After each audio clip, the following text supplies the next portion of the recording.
Have you seen Japanese compound words like makizushi or origami and wondered why they're not maki-sushi or orikami? Let me explain why in this video. Welcome back to another video. My name is Sachi and I am a Japanese language teacher and translator. I have two online courses, Japanese Phonetics 101 and Japanese for Flight Attendants.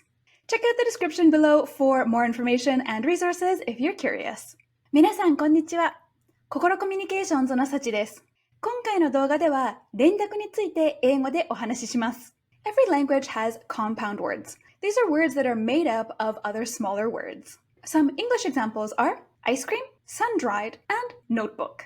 Sometimes these compound words in English have a space in between them, like in ice cream. Sometimes they have a hyphen between them, like in the word sun-dried. And sometimes the two words are stuck together, like in the example of notebook. Because we don't use spaces in Japanese like we do in English, compound words are always stuck together. Sometimes they're made up of kanji only. Sometimes they're a mix of kanji and hiragana. But occasionally you might come across katakana used in them as well, usually for stylistic reasons. When we put two words together like maki, which is the noun form of the verb maku, plus sushi to get makizushi, or when we put ori, which is the noun form of the verb oru, plus kami to get origami, you may notice that the s sound becomes a z sound, and the ka sound becomes a ga sound. This process is called Rendaku, and this is how it works. In compound words, the first consonant of the latter part of the word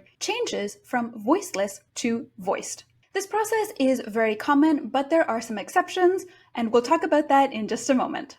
At this point, you may be wondering what voiceless and voiced consonants are, and if that's the case, that's a totally valid question. Voiceless consonants are consonant sounds that you can create without engaging your vocal cords, and voiced consonants are consonants that you can only create when engaging your vocal cords. If you're not sure whether a consonant sound is voiced or voiceless, make the sound that you're not sure about while gently touching your voice box area.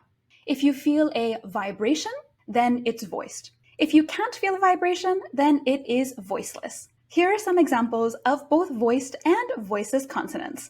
An easy way to apply this to our present discussion is to think about the kana that have a plain version and a dakuon or tenten version like these pairs. The original version of the kana includes a voiceless consonant, and the dakuon or tenten version of that same kana includes a voiced consonant.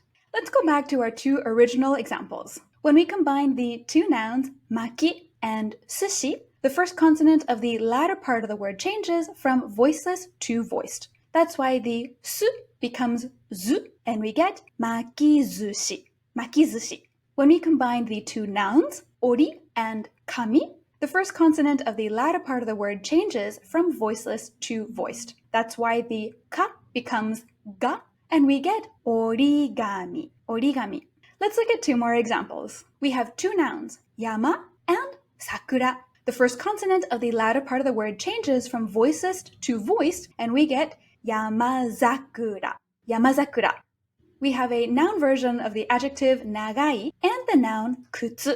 The first consonant of the latter part of the word changes from voiceless to voiced, and we get nagagutsu, nagagutsu.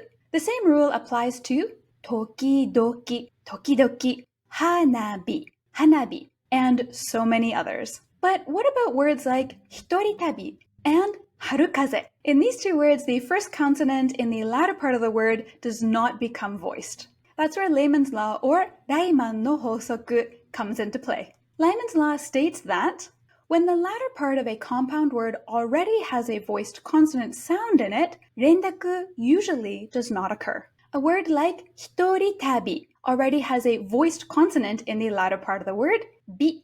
That's why we have hitoritabi rather than hitoridabi. In harukaze, the latter part of the word already has a voiced sound, ze.